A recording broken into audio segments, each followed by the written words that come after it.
Hello, Packers fans. It's time for a bonus edition of the Pack Attack Cast for September 30th, 2025. Some injury news and notes that came out today. Matt LaFleur gave his press conference, the only press conference we'll get this week during the bye week before they start practicing for the Bengals next week. Today we heard from Matt LaFleur about several players that were injured and could be coming back into the lineup for the Green Bay Packers. So it's very exciting news. Definitely get a touch on some of this tomorrow morning as well for our regular Pack Attack cast, but I wanted to jump on and give you these news and notes. First of all, for Devonte Wyatt, according to Matt LaFleur, his injury is week to week. My thoughts on this is with 2 weeks between games, I give it about a 50-50% chance that Devonte Wyatt plays against the Bengals. If not, I expect him to be back against the Cardinals or the Steelers. So the good news here, week to week, does not sound like there's a need for any sort of medical procedure or an extensive injury issue that would put him on the PUP list. So, given that, the fact that he already had a knee injury, and it sounds like he just re-aggravated an injury he already had, I still think it's about a 50-50 chance he will play against the Bengals. If not, he should be in within the next couple weeks. So that's really big news because the Packers really struggled against the run when Devonte Wyatt left the game on Sunday night. So this is really big news for us. In the meantime, the Packers have 2 weeks to come up with a way to deal with this issue in the event Wyatt cannot play against the Bengals. So they tried Stackhouse in the game against the Cowboys. That did not go well.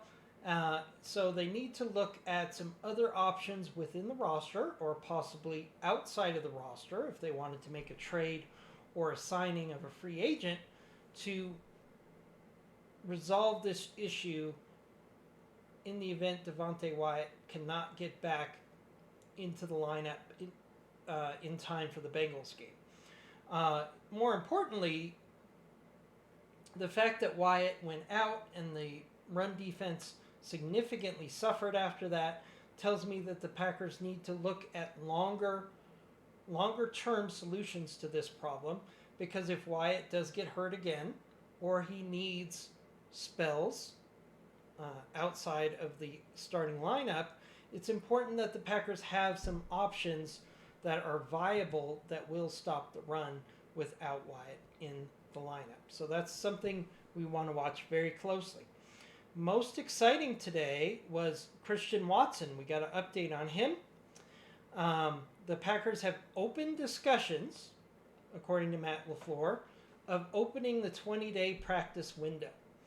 On a side note, Christian Watson told someone that he expected to be on practice on Monday.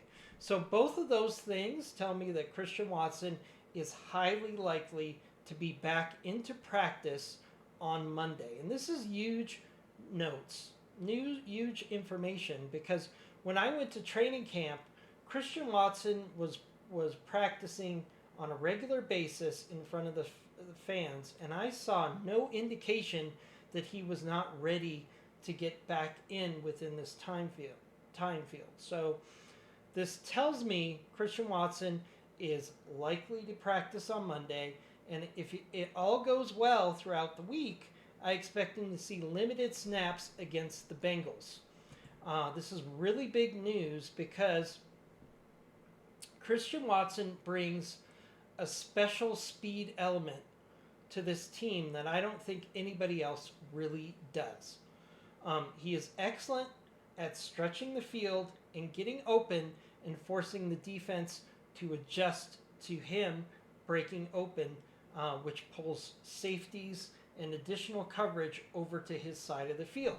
So this is going to open up stuff for Romeo Doubs, for Matthew Golden, and other wide receivers closer in to the quarterback while Christian Watson falls back into his role of being the field stretcher for this offense. So this is very exciting news, and I expect him to see limited action against the Bengals. It might just be a couple plays a quarter. It might just be on obvious passing downs like 3rd and long. But anything we have that can add additional weapons to Jordan Love in the passing game is excellent right now. So I'm very excited about this. Again, I've seen him practicing since the start of training camp. He was always practicing on the side, working with trainers, but he looked like he was ready to get onto the field sooner rather than later. So I think this is going to happen on Monday.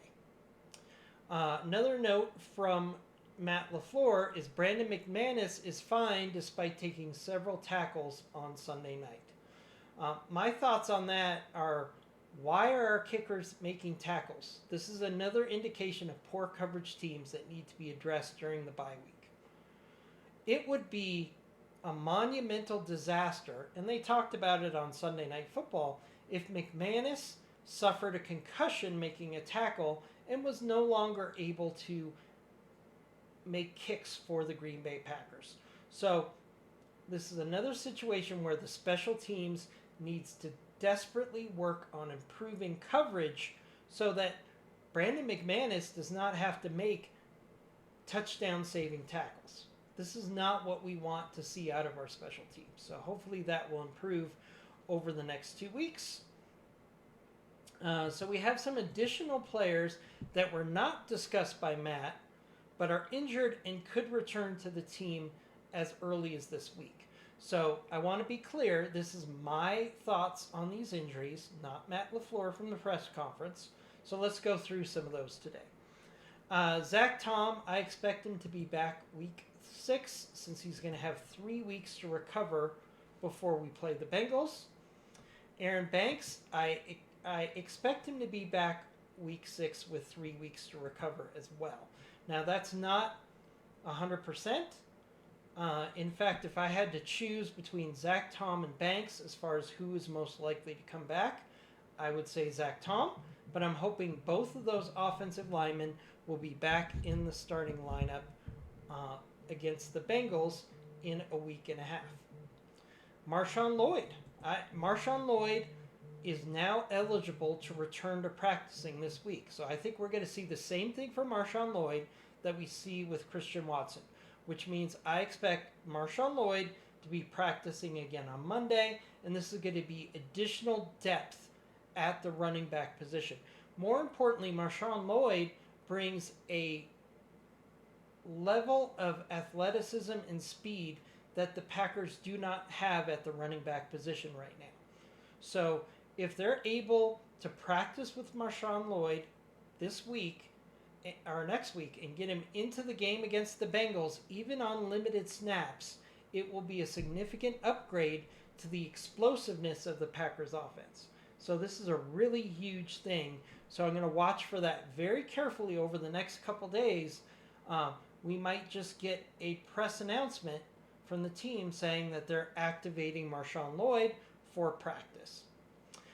Jacob Monk is also eligible to practice starting next week, but I'm not sure he has a role on this team this year, and he might end up on IR for the rest of the year.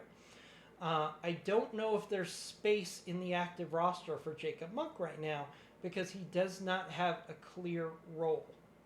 His most likely role is to be a backup center, which is currently held by Sean Ryan, who does a better job as a backup center than Jacob Monk, at least what we saw from training camp in the preseason.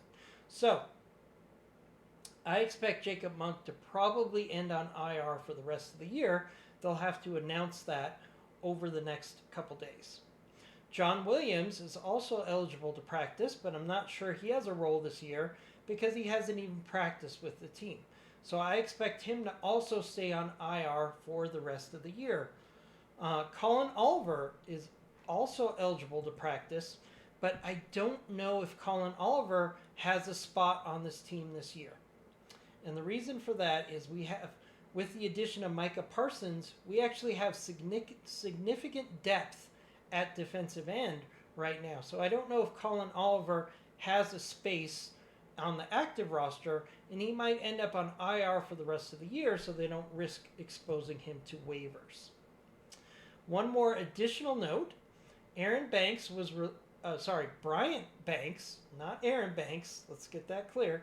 Bryant Banks was released today, and he'll be eligible to return to the practice squad if he's not claimed on waivers. I expect this to happen.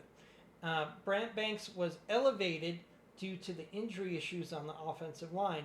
So this tells me that they expect Aaron Banks and Zach Tom to be ready in time for the Bengals. Otherwise, I think Bryant Banks would have been kept on the active roster. So this really reinforces the fact that I think Zach Tom and Aaron Banks will be back in time for the Bengals game. So those are your updated news and notes. This is for this bonus edition of the Pack Attack Cast. We'll be back tomorrow morning where we're going to discuss wide receivers and tight ends. We're going to talk about their performance so far this year, how they can work on improving during the bye week, and what I think that's going to impact the Packers offense for the rest of the year. So we'll be back with that tomorrow morning. As always, go Pack Go, and we'll see you next time.